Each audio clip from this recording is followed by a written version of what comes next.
Hey everyone, Yoyston here, and I hope you all are doing well wherever you are in Middle-earth. We are back for another tier list. It almost seems like this is kind of like a once-a-month thing, but so many different tier lists with Middle-earth, Lord of the Rings, Tolkien things that we can make. And one that's been on my mind, especially recently, because we will be getting a new, from the news that we got last week, we'll be getting a new Lord of the Rings RPG behind-the-back style game. Kind of like Hogwarts Legacy and other similar sorts of games. So I've been thinking about that all week, super excited about it, which made me think back to the Lord of the Rings games that we already have and how awesome they are. Now, I've already done something like this with my co-host Royan on our Westerness podcast, and if you want to hear more conversations between the two of us about where we'd rank different Middle-earth games, please check out our Patreon and our YouTube memberships for those podcasts. But today, I wanted to go through, have a good time with you all, and just talk about the best to worst Lord of the Rings video games. Now, I haven't played every single one on this list, and, you know, to be honest, some of them are so old I perhaps never will, but I've played most of them, I would say. And I will try to approach this kind of from a lore perspective, because honestly, that's what drives so much of my interest, is how well can something stay in line with Tolkien's lore. But with this list will be a bit different because honestly, it's just going to be a bit more subjective. I'm going to throw my thoughts and feelings about why I'm ranking these things the way that I am, just based on my experiences with them. Yeah, their lore, their story characters, but also the gameplay and just how fun they are, because I think that'd make for a more fun list. So this one's definitely more subjective than maybe my other lists have been. But let me know what your thoughts are in the comments below and where you would rank these. And if you agree, disagree with me, it's tons of fun. I really love doing these tier lists. So, yep, we are going all the way through the most current games, being, I guess the newest one is... All right, there we go. I had to make a cut because there were a couple games missing, especially a few of the older ones, but even the most recent one, Tales of the Shire. So we'll go all the way from some of the ancient Lord of the Rings games from the early 2000s, right as or after the movies were coming out, all the way to Tales of the Shire, which came out a few months ago. And I want to speculate a little bit more on the game to come before we call this video a wrap. All right, we got a lot of games, so let's jump into it. Alrighty, so starting here with the Lord of the Rings The Two Towers game. Now, funny enough, this is actually, we're starting with a game that I really haven't played, but I did see my brother playing it when we were kids. I think he had it for the PS1 or PS2, and I remember seeing him fight at Helm's Deep, and it looked awesome. From what I can tell, this game was kind of like the very renowned Return of the King game, and gameplay was fun, the story was fun, the action was good. I haven't played it myself, so I struggle to rank it too high or too low, but all the things that I've heard about this game and what I remember seeing from my brother playing it when we were kids, right, I'm the younger brother, so I think this one was a little bit mature for me at the time, so I never ended up playing it. But from what I can tell, it is B or A tier. That's one that, it was really good, but haven't played it. Alright, Divide and Conquer. So, I'm trying to remember if this was a... I promise I've played most of these. It kind of sucks that the first two were ones that I haven't played, but I think this Divide and Conquer was, if I am not mistaken, a mobile game, or a mod... Oh, wait. A mod. Did I play this one? Wait, is this Total War? Oh, no! Sorry, I have played this one. Yes, no, Total War, Divide and Conquer, Lord of the Rings, the Lord of the Rings mod for Total War. Yeah, no, I played this when I was in high school. Sorry about that. Yeah, I forgot that this is what it was called. No, it was fun being able to kind of set up your armies, go against other factions. There were tons of factions too. I believe I got on it a few years ago, set it up, and then like Sauron just like tore me apart. One thing I never really quite got with this game was exactly how to do strategy. I remember running a campaign, like a full years, like where it took years in Middle-earth time, as Rohan.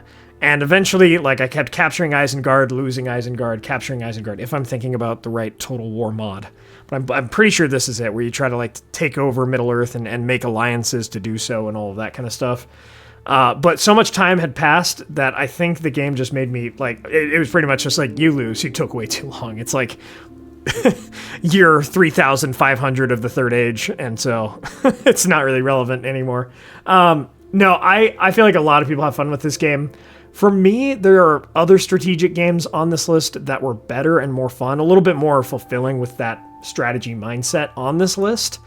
I'm also going to put this in B. Now, I know a lot of people, this is S tier for them or A tier. It was good. I think because of how hard it is to kind of set up and make it run well, it's a little bit old too. This is a Medieval 2 Total War Kingdoms mod. So it's even kind of a bit of an older mod and an older game. That combined with, sometimes I feel like I would direct my soldiers and they would not listen to me at all. Just kind of a little bit janky with that. So I think, I think I'd put it in B tier. All right. Speaking of strategic games that in my mind are superior, Battle of Middle-earth 1. So this one came out, I believe it was either between the Two Towers or right after, and the Return of the King, or right after Return of the King. You could play as Rohan, Gondor, Mordor, and Isengard. And they have like a full campaign from the Mines of Moria to pretty much the destruction of the Ring and the Battle of the Black Gate. This is an easy S tier for me. This is one of the best RTS or real-time strategy games in my mind of all time. By the way, sorry, I forgot to mention this, but shout out to Gabriel Samson. This tier list will be in the description below if you guys want to make one yourselves. But anyway, this is absolutely S tier. This is, in my mind, one of the pinnacles of real-time strategy. The amount of powers mixed with heroes, mixed with... And the story, right, the campaign story, even though it's Lord of the Rings, it is super fun. And there are differences that can happen, like Gandalf the Grey slaying the Balrog, and then you get an upgrade to make him Gandalf the White later. It's so fun. I don't know. This is always a fun game to pull up and play, right, every once in a while. Now, I really want a remaster. We'll talk about Battle of Middle-earth 2 here in a bit, but a remaster or Battle of Middle-earth 3 would be amazing because the AI is a little bit old. A game that I've really been enjoying with my friends and my fiance recently has been Age of Mythology Retold, so a remaster of another RTS game about mythology. And the AI, they're really working to make it smarter and different, more diverse and complicated. I would love that for Battle of Middle-earth, because then that would make me change up my tactics, my strategies, but honestly, just how immersive and well-balanced this game is. Obviously, you have some weird things, like if you give Aragorn the upgrade for Anduril, and then he's using one of his powers, he can, like, destroy buildings very, very easily with just his sword. So obviously, there's some realism aspects that are kind of weird, but again, in my mind, one of the pinnacles of all Lord of the Rings gaming right here. If you have not checked out Battle of Middle-earth, try to find a place. I know there's like the Third Age Online and stuff. Try to find a way online to get this game and play it. The company behind it, I don't believe it's quite operational anymore, so I doubt we'd ever get a remaster of Battle of Middle-earth 3. But like this, yeah. So that division of EA, I don't believe is still in continuance. So I think you can just download the game and play it that way. Would highly recommend. All right. The Lord of the Rings, The Return of the King, another GOAT tier game, just one of the best of all times. I grew up playing this game, and it's tough. I loaded it up a couple years ago, maybe 2 years ago now. Maybe it was a little longer than that, but I went through and tried to play through the first few levels, made it through. It was fun. It's tough, and it needs a remaster because, again, it's a little bit disjointed feeling, especially on newer systems, it being an older game. But, oh my gosh, the level design going through, being Gandalf on the walls of Minas Tirith, recruiting the Oathbreakers, fighting, I believe, like, all the way up. I didn't play as many of the later levels, but I believe I eventually got there at one point.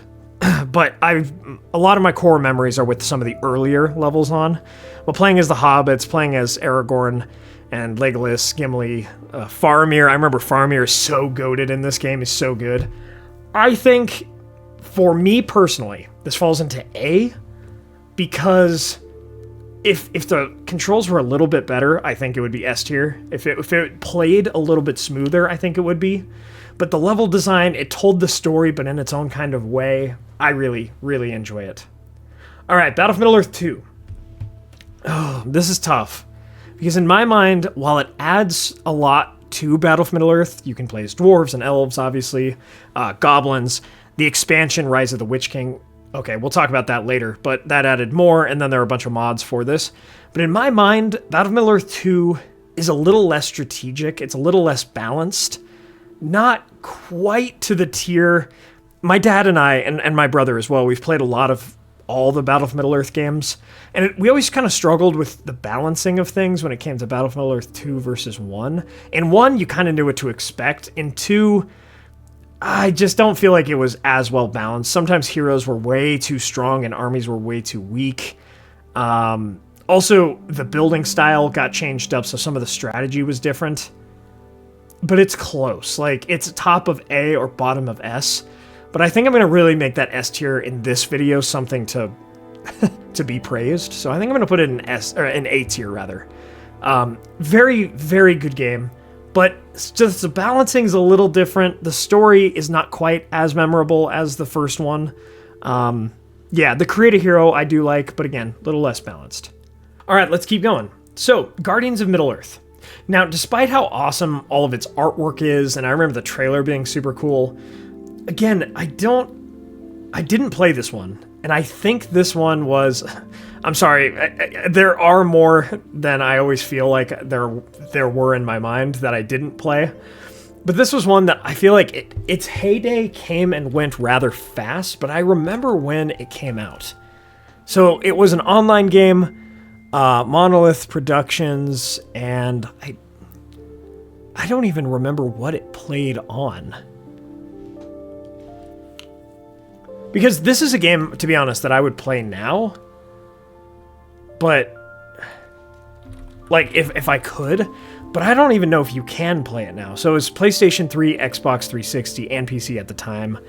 But it has since been delisted from marketplaces. Game servers were shut down in late 2018, early 2019. Dang, okay. It was definitely when I was playing Lord of the Rings games. I feel like I heard rough things about it, so I never really checked it out. The gameplay didn't look to be super phenomenal. Like, I never really got into that kind of gameplay. From what I can tell, it didn't do too well. And again, it never really seemed super interesting to me, even though the visuals and the art and all of that kind of stuff were pretty cool. I placed it in B tier just because I wasn't sure where to put it. I think it's going to go into D or C tier based on just what I've seen about it. Again, I was definitely into Lord of the Rings Online, Battle of Middle-earth, all this kind of stuff while it was in its heyday, but I never bothered really getting it, so yeah, I'll put it into C tier. I don't want to put it into D tier because I have never played it, so. All right, Lego Lord of the Rings. So, Lego Lord of the Rings and Lego Hobbit. Are there any other Lego? Okay, just those two. I've played a bit of them on Steam, and fun. I think I would have loved it a lot more if it had come out in the 2000s, during the era of like the original Lego Star Wars and all that kind of stuff. But yeah, Lego Lord of the Rings, Lego Hobbit for me, it builds the world rather well. And even though it's not a true open world game, it does build that atmosphere. You know, you go through and there's dialogue from the movies, music from the movies. I know not everybody's hyped about the dialogue from the movies just being ported in versus like the old Lego where they kind of had to mime at each other. However, I don't know, it never feels... I struggle nowadays to feel as immersed, I think is the big thing with Lego games. But playing as Isildur, playing as Elrond, all that kind of stuff. This is a game that I want to play more of since I've only played a bit of both of them. But I think for me, they're going to go into B tier. They're never my first or even second Lord of the Rings game that I would come to try to load up. But they absolutely have their place. I feel like playing them with my... having kids eventually and playing them with my kids would be fun. Or even, with my fiance, kind of a co-op sort of experience could be fun, but struggled to get into that one. But again, it's really great for what it is and what it does. It explores Middle-earth, kind of opens it up and all that kind of good stuff. All right, Aragorn's Quest. I've played a bit of, actually some of my best friends played through the whole game when it came out years ago. This was back, I think it came out back during the Blockbuster days, because I remember seeing it, and I feel like maybe I rented it once, and maybe I did play a bit of it then, too, when I was younger. I just remember playing a bit of the opening a couple years ago. From what I can tell, from the reviews I've seen, from what I've played, it's weird. It's a strange game, not super immersive, kind of clunky. Yeah, I think this is a fair C tier game. Not a ton more to say about that one. Lord of the Rings Conquest. So I grew up also playing, I played tons of games with my brother and my dad. And one game we played was Battlefront, Star Wars Battlefront 1 and 2, like the original, not the 2015 one per se. We played a bit of that, but the original one from the 2000s. And this came on the heels of that while that company was still in business. However, the company kind of ended before they could really polish up Conquest.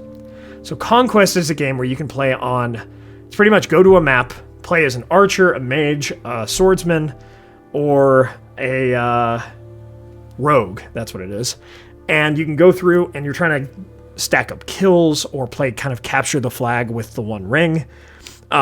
You can even play as heroes or villains, right? So Sauron to Aragorn to the Witch King to, I'm trying to remember some of the, like Gandalf, Gimli's one, Legolas, like, so you can play a lot of these heroes and villains, and the campaign is pretty sweet. One thing I absolutely love about this game is the evil campaign. It tells its own what if. Pretty much, what if the Nazgul got to Frodo in time, before Gollum really, destroyed the One Ring? What if they killed Frodo and took the One Ring at the end? And so then you play, after you play through the main campaign, getting Frodo to Mount Doom and so forth through the Black Gate, you can kind of end it there because, you know, that's more or less where the last big battle in the movies was. Or you can go on and play the evil campaign, and then it's Sauron retaking all of Middle-earth. And yeah, it's a pretty cool what if. And it's horrible, right? You kill Aragorn at Weathertop, you take down a bunch of hobbits, light their stuff on fire with like a Balrog who is reawakened, and you're Sauron in the Shire, and you kill Gandalf. Like, it's pretty dark, absolutely, but it's a very interesting kind of what if. And I remember even Battlefront 1 and 2 having like pretty sweet campaigns, pretty sweet main stories, and this game definitely follows in their footsteps. So for me, this one is A tier. Now, it's not S tier. It's instantly immersive. When you hear the orc cries and then some Gondor music going and you're running around as a soldier of Gondor, it's pretty sweet. But it's definitely unpolished. Don't go in feeling like it's going to be a fair fight, because it won't be. You'll be Sauron, and then some assassin will come up, bend you over his knee, and just stab you to death, like, instantly. I did that to my brother a lot. Really upset him. But so it's not the most polished game, for sure. But it is immersive. It's a fun experience and all of that, for sure. All right, next up is actually a game that I have also played, but I feel like a lot of people haven't played. And it's one of those that I did catch it in its heyday, me and my brother. And I'm glad we did, because I feel like it's almost impossible to play these days. Maybe there's some sort of like PC port or emulator or something. But this is Lord of the Rings: The Third Age. Now, this is very different from the other games on this list, because it is one of the only truly like tactical RPGs, turn-based RPGs on this list. Pretty much you would be in a group of heroes very similar, but not quite the Fellowship. I believe it was Baragond, Idril, and Hadhod, who are also referenced in like Battle for Middle-earth as well. And you're going through, kind of following in the footsteps of the Fellowship. I think you catch up with them. It's one of those, kind of like with Lord of the Rings Online, where eventually you make it there to the group. But you fight all these creatures, you're going through the environments. Pretty immersive. I remember as a kid, I haven't played this one maybe in 15, 20 years, to be entirely honest. I was pretty young, but I still remember it quite fondly, for sure. And, oh my gosh, just like trying to find a save point. You had to find almost like a Galadriel mirror in all these different environments to save. I remember that very clearly, because it was always very difficult. Like, it'd be time for bed, right? I'm in elementary school, but it's like, man, we got to find a safe spot, because we're not going to do that Watcher in the water fight again. We don't want to, or whatever. But it was hard. It was hard to be. I'm sure today would be way easier. Things like Baldur's Gate and all of that have made tactical gameplay, turn-based gameplay a lot easier for me. So, but I remember it being quite fun, quite good, quite immersive. But it's very its own thing. If you don't like turn-based combat, you will not like this game. I don't want to overpopulate A. And even though Conquest is clunky, I'm going to keep Conquest at A. I think I'm going to put this in B tier. I feel like it's not for everybody, but I really enjoyed it. Especially what it was in that heyday. It felt kind of open world. It wasn't quite. Again, combat's not for everybody. For me, though, it's B or A tier, I think. So, All right, War in the North. This was one of the last... Oh, no, okay. It's not the last RPG that we got, because we're going to talk about Shadow of War, Shadow of Mordor. But it's one of the last Lord of the Rings RPGs that we've gotten that's truly like a standalone storyline. Came out in 2008, 2009 or so. I played it all the way through. I played it when it came out, but I think I stopped at Mirkwood or so. And then I've played it through in 2018, 2019. Man, it's a fun one. Again, it's kind of a theme that I feel like I'm saying is combat is not always up top, right? This isn't maybe the best part of the game is combat, but it gets repetitive, but the story is really good and the characters are really good. It feels immersive. And one thing I love with this game is you go to other environments that you don't explore in anywhere else really but Tolkien's lore itself. So you go to Fornost, you go to, obviously Rivendell, but then the Misty Mountains in parts, the Etten Moors you go to, and then you go to Mirkwood. It created its own Dwarven Keep, but you also go to Gundabad, I believe. It's been a few years since I played it all the way through. But yeah, I mean, this one is so fun, taking on Angmar as a dwarf, a man, and an elf classic. I'm trying to remember their name. Eridan.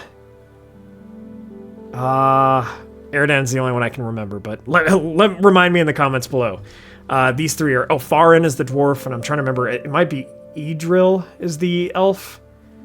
Yeah, you guys will have to let me know, but yeah, I think this is easy A tier. Easy A tier. If you haven't played War in the North, find it on Steam. It's old. But it's not the oldest thing on this list, and it'll feel like Lord of the Rings. I don't want to spoil all of it, but Barrow Downs and Halbarad and all this kind of these cool moments and nods to the lore, which is great, as well as it's telling its own story. All right, Shadow of War. Actually, you know what? Let me go to Shadow of Mordor first, and then I'll talk Shadow of War. So Shadow of Mordor came out it was like 2014 or 2015. You guys might want to fact check some of these. I don't have everything looked up, but it came out around that time. And I remember feeling very mixed on it when it first came out. Maybe it was 2013. And the reason why was because the lore and the atmosphere, very dark, very gritty. Like, first... Spoiler alert for Shadow of Mordor if you haven't played it, but it's been out for over 10 years. Pretty much the story is you going on a quest of vengeance in Mordor, trying to take out the Black Númenórean who ordered the death of you and your family. And then, the Nemesis system has been something that so many RPGs would have loved to use, but for copyright reasons and all that kind of stuff, it's only been associated with these two games. But the idea is, like, anytime you die and come back to life, the orc that killed you would be promoted, and it would create this whole sense of gameplay that was so fun, still so fun when I load up the game. But my biggest problem with Shadow of Mordor is the fact that it really kind of goes against the vibe of so much of Lord of the Rings. Breaks some lore a little bit. It's not as bad as its successor in that regard. But yeah, while it is fun, really, like, this is the difference between gameplay and lore. Gameplay is super fun, all right, very Assassin's Creed-like, but then it's just it's like almost too dark to be Tolkien.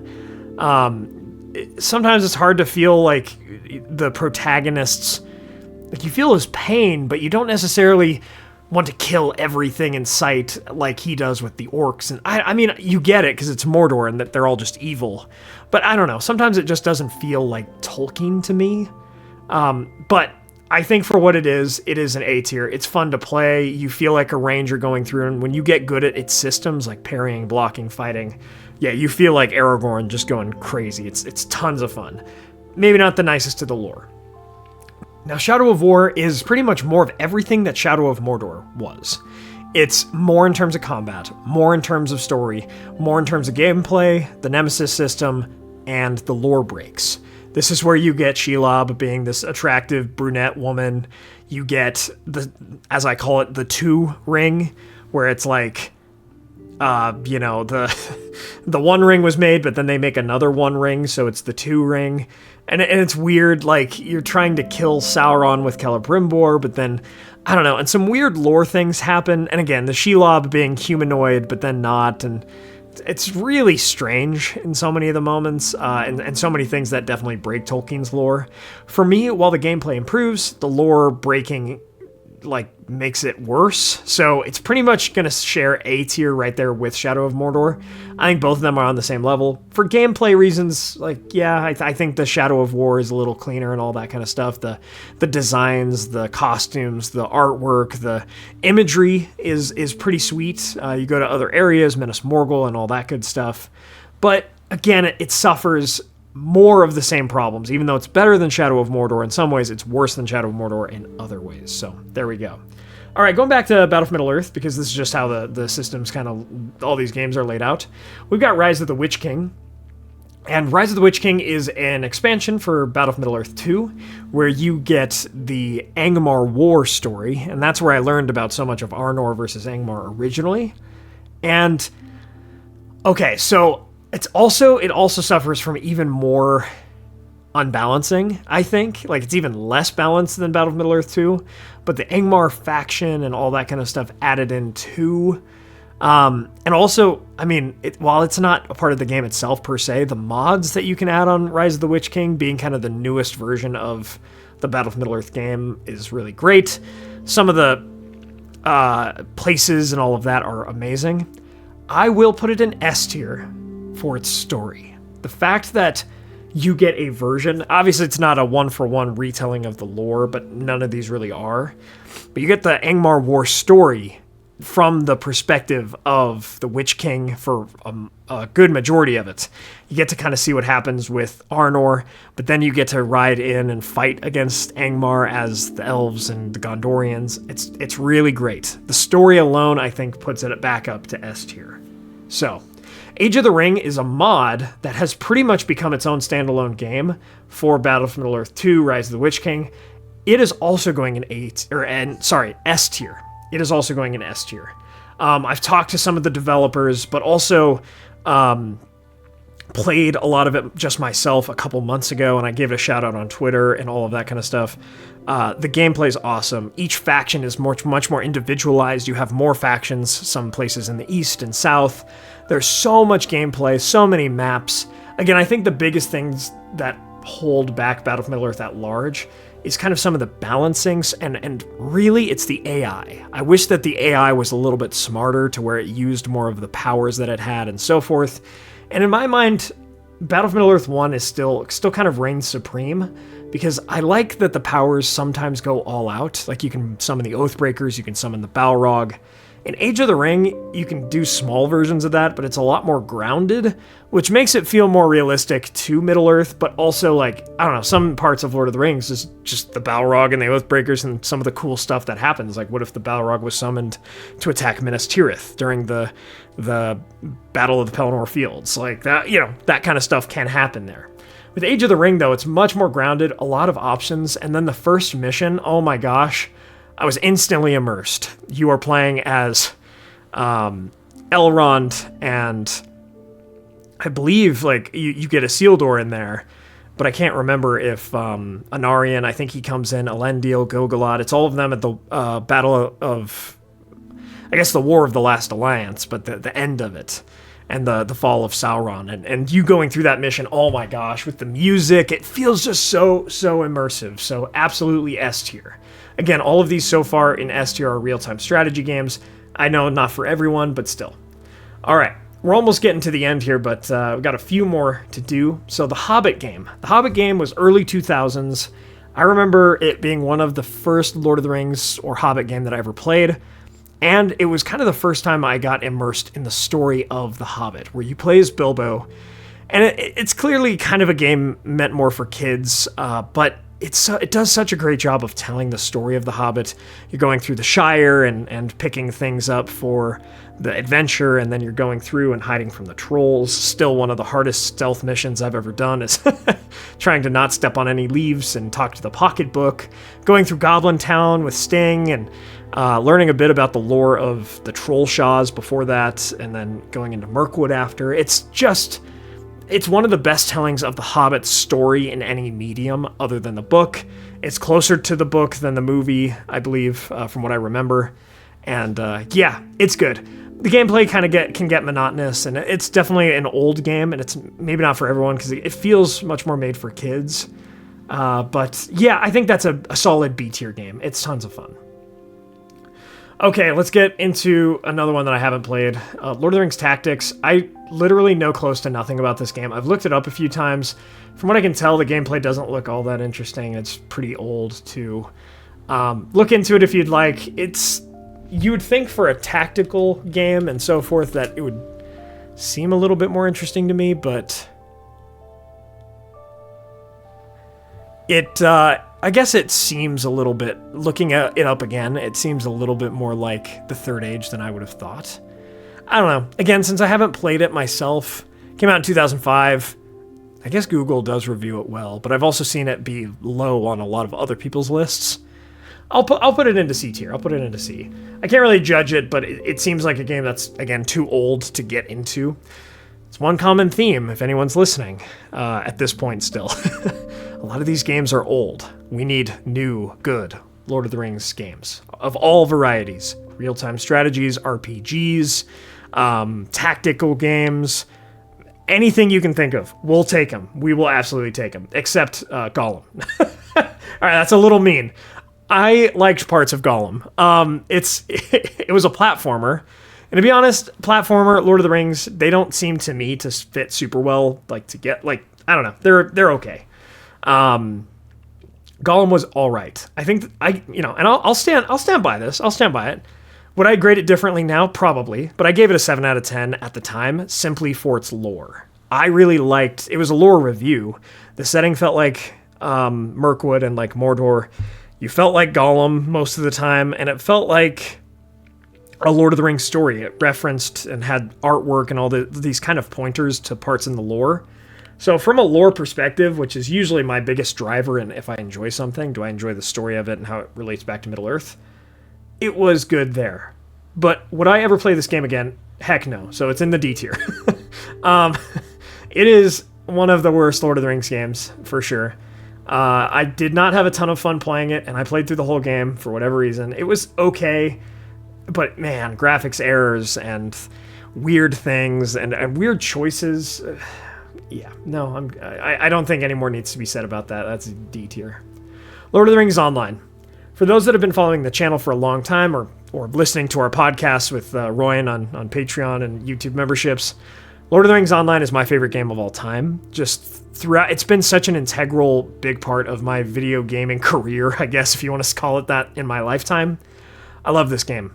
From level 1, right, and my first character was a lore master elf back in 2010. Played it with my brother and my dad, of course.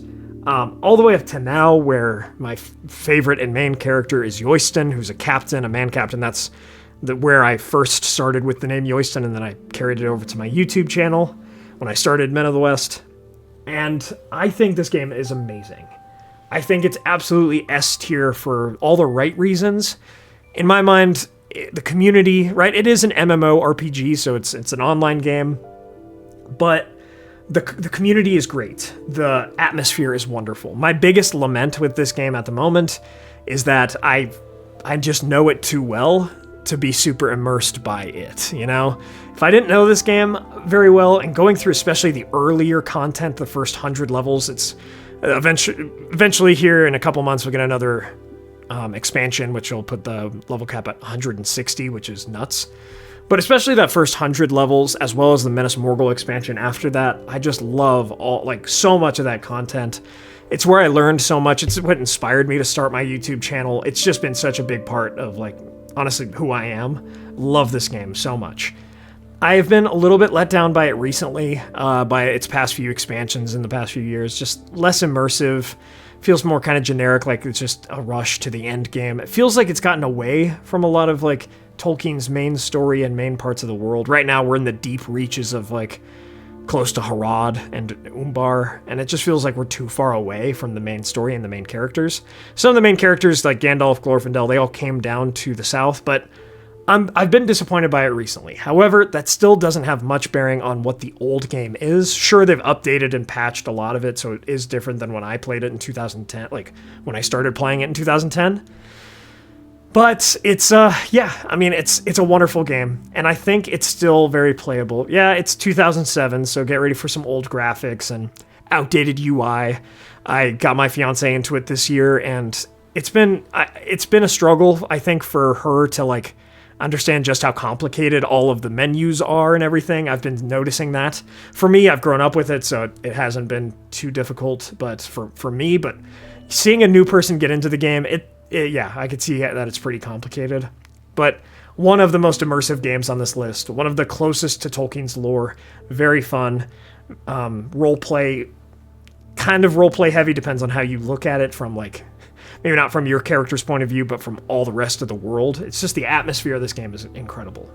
So, can't sing its praises enough. Check out LOTR if you haven't yet. All right, we're almost there. We got a few more games. So, Return to Moria. It was a survival game in Moria that came out a few years ago. You play as a custom-made dwarf from a custom place. You get pretty much locked into Moria during the early Fourth Age with Gimli and his expedition to reclaim Moria. And you go through and you're trying to make it out to the other side, from the doors of Durin to the East Gate. And you're going around. It's pretty typical of a survival game where to progress to the next area, you have to grind a little bit, get the resources and materials that you need for that area to defeat those bosses or to craft that item. But I think this goes into A tier. So, okay. A tier, if you're playing with friends in a group, in my mind, it drops all the way to B tier, or maybe even C tier if you're playing by yourself. It depends. For me, I had a blast with this game, playing with Matt from Nerd of the Rings, playing with Zolin from Voice of the Rings, and a bunch of our other friends. I loved that. That was so much fun. But again, I've tried playing it by myself, and it's been okay. It's been definitely less enjoyable. It feels like a lot more work, in some ways less immersive, funny enough. This is meant to be you're a group of dwarves running around Moria kind of game versus you're one dwarf. But I'm sure some people still enjoy that aspect of it too. You can sing while you work, and it's just kind of fun to mess around in a game like this with a bunch of friends. It just goes up a whole another category with playing with buddies. So would highly recommend that. Got the chance to talk to the developer of the game, and super down to earth, super awesome team. So very thankful to those guys. Return to Moria is awesome. Very good. Okay, so for some reason they put a couple copies of the games we've already talked about before, so we've talked about some of these. Jumping on to Tales of the Shire, which came out earlier this summer. For me, so this is a cozy game. It's you're playing as a halfling who just inherited their own hole, hobbit hole, and kind of going around Bywater, doing your thing. It's meant to just be like a relaxing game. And it is. It's just not super exciting to me. It makes sense, too. Playing a hobbit as a cozy game. Like, that's awesome. But for me, not the most enticing gameplay. And again, since this list is kind of based off of my stuff, my desires and what I'd like to play, I think I'd put it into C tier, to be honest. I'd rather play most of these games that are above it before playing that one too much. So, yep, that's kind of where I sit on it. Not a bad game by any means, in my mind, but just not for me. All right, the Fellowship of the Ring game. I remember playing a bit of this with my brother when it first came out, but I don't feel like I made it too much further than like Tom Bombadil. Maybe, but I just remember when I was a kid being so terrified and so unable to escape the Nazgul when they were hunting you down in the Old Forest. Oh my goodness, those maps were so tough. And so I think this is the predecessor to like the Two Towers and the Return of the King game. I'm going to put it in B tier with the Two Towers. I don't remember it well enough to like be like, oh, that was so fun to put it into A or S, but it was good. I think of these games, it was kind of the most broken one, and when I talk to other friends who aren't necessarily big into Lord of the Rings who have played this game, that's kind of how they remember it being okay or clunky. So there we go. All right, and our last one is probably a game that many others haven't played, that I have played actually quite a bit of myself, and that is The War of the Ring. Now this is, I believe, a Blizzard game, or like an almost Blizzard game, where you kind of like the old Warcraft games from the 90s. I think this may have even been pre-movies, which is cool. I think it was from the 90s. Let me look it up. This is a game where it's a real-time strategy, and you are either the good guys or the bad guys. You're either villains or heroes. Okay, no, it was early 2000s, so 2003. So yeah, okay, never mind. The movies had come out, or at least most of them had. But definitely plays like a 90s game. And so you play as the good guys or the villains. You have power points, kind of like Battle of Middle-earth, and you can summon the Balrog or summon... I don't remember if it was Oathbreakers on the good side too, but I just remember the Balrog being super sweet in this game as well. Getting a lot of heroes, but it's also one of those games where it's so old. Sorry, I'm definitely not putting it into C tier, but it's one of those games that's so old, it doesn't really hold up well in a balance or an AI position today, if you can even still play it. I remember some things were just way overpowered. If you were stealthy and they didn't have anybody that could see stealth, you were good. You could just sit and they couldn't hit you and you could just kill all of their soldiers. And it was pretty screwed up. It was pretty aggravating with that. But when you got into it, man, it was a fun one. I think, oh man, this is A or B tier. I think I'm going to put it into B tier because it did get repetitive fast with only 2 factions and so on, but it was very fun, very immersive. So that is our list. Again, these are repeats here at the bottom. My favorite Lord of the Rings games, at least as it is right now. Right, I could go back and be like, Battle of Middle-earth 2 isn't too unbalanced. You know, maybe it's S tier. But as it sits right now, Battle of Middle-earth 1, Rise of the Witch King for the story. Age of the Ring, just for everything that they're bringing and continuing. This is one of the newest games on here too. It's like kind of updating. And Lord of the Rings Online, S tier. A tier for me, Return of the King, Battle of Middle-earth 2, Conquest, War in the North, Shadow of Mordor, Shadow of War, Return to Moria. B tier is Two Towers, The Third Age, Divide and Conquer, Lego Lord of the Rings, Lego Hobbit, The Hobbit game, The Fellowship of the Ring game, and The War of the Ring. C tier, a lot that I haven't played too much of, but Guardians of Middle-earth, Aragorn's Quest, Lord of the Rings Tactics, and then Tales of the Shire, not really my kind of game. And then D tier being Gollum. So, my friends, that was a long video, but I hope you all enjoyed it. That was fun. Hopefully I didn't stutter too much, but I hope you're all still with me. I hope you guys enjoyed this. Let me know what your list looks like. What would you change up? What would you agree with? Let me know in the comments below, but I love getting on and just kind of editing less, talking more, and just putting my ideas out there, see what you all think. This is so much fun. Honestly, again, anything that's kind of B tier or higher, I mean, if you want to check these games out, totally feel free, even Gollum too, but these games I would all recommend, but especially these ones. If you can get your hands on those S tier games, oh my goodness. Yeah, you are in for a good time. And if you haven't played any of the A tier games, see if you can, because, man, that's a ton of fun. B tier is not for everyone, so I would say S and A. If you haven't played all these games, definitely try to. They're a blast. My friends, you can support the channel through Mythologie Candles, Castle Cons, replicas, all in the description below.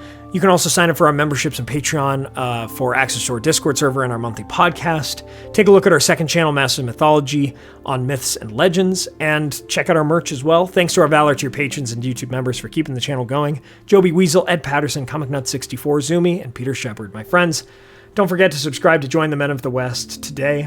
And thank you all for joining me on this adventure. Until the next one.